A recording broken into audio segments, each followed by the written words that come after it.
Hi everyone, this is Jay, and I'm here with Van.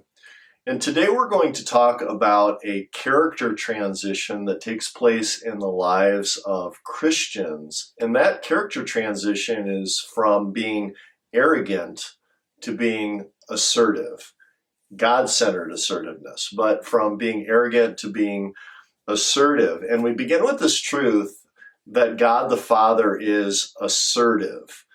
And even as I wrote this, and Van, as we talk about this, I typically don't associate God with assertive. It's not a word necessarily that we find in the Bible, but everything God does, everything he says, is assertive. So, Van, how does God the Father assert himself toward us? What are some examples of that?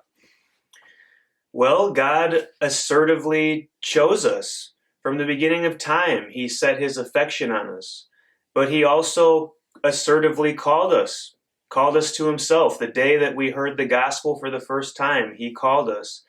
And lastly, he assertively brought us to life. He made us alive to himself so that we could love him and listen to him. So true. So the Bible says what God is not like. He's not harsh and distant and controlling, and he's also not withdrawn and uninterested in our lives. Instead, he moves toward his people. He moves toward creation with incredible assertiveness, and then he becomes the model that each of us is supposed to follow as we listen to him, as we love others, as we seek to obey God in everything that we do.